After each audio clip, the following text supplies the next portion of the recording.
Now, what I'd like to try and do here with you is start you off on some of the more simple selection tools, and then we'll get more and more complicated as we go here.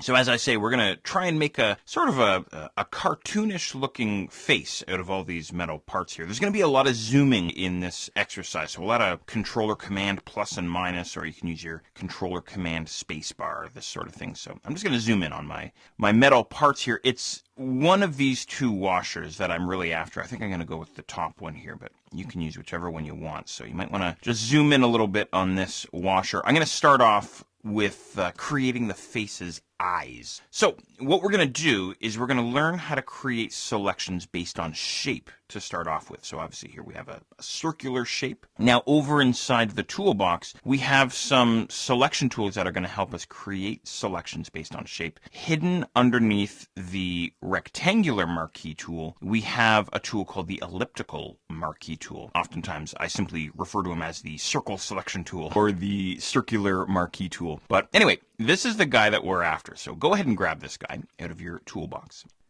And essentially what we want to do is we want to click and drag out an oval with this guy or a circle with this guy. So usually what I do is I start above and to the left of the object that I'm after, and then I click and drag. And I just kind of, quite honestly, between you and I just hope for the best.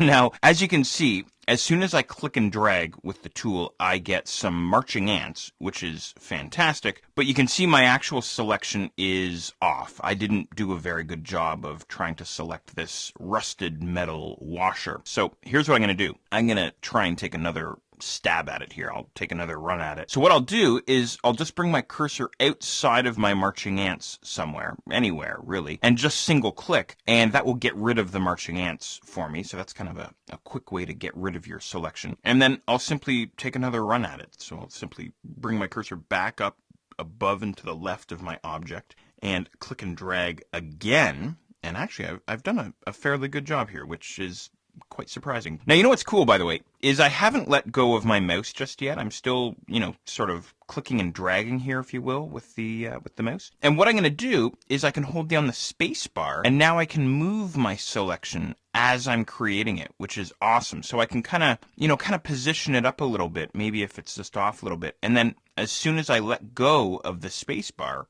I can continue dragging out my marching ants. So just kind of a neat little trick there for you. Holding down the space bar, allowing you to reposition your marching ants, and then getting your selection as best as you can.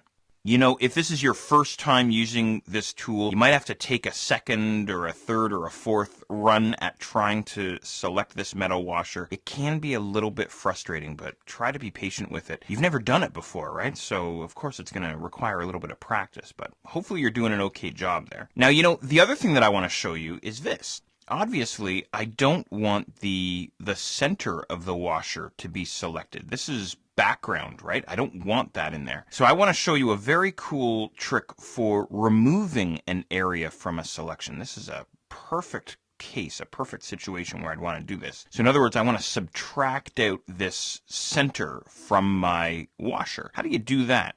Well, here's a neat trick that you'll want to jot down in your notes. If I hold down the Option key on the Mac or the Alt key on the Windows side, notice my cursor changes. It's now a crosshair, but now it has a tiny little minus sign, suggesting that if I click and drag, I would be subtracting from the current selection. So here's two things that I'd like you to remember. Holding down Alt or holding down Option is going to subtract from a selection. Holding down the Shift key would add to a selection. So I can always add to and subtract from the selections that I make here inside Photoshop. So you might want to jot those two little tricks down in your notes here. In the meantime, what I'm going to do is I'm going to do my best here to try and select the center area of this washer again, just by kind of coming above and to the left of the center object there anyway of my washer, and I'll click and drag out, and hopefully I'll do a half decent job here. Again, I'm using my spacebar trick to help me position things up.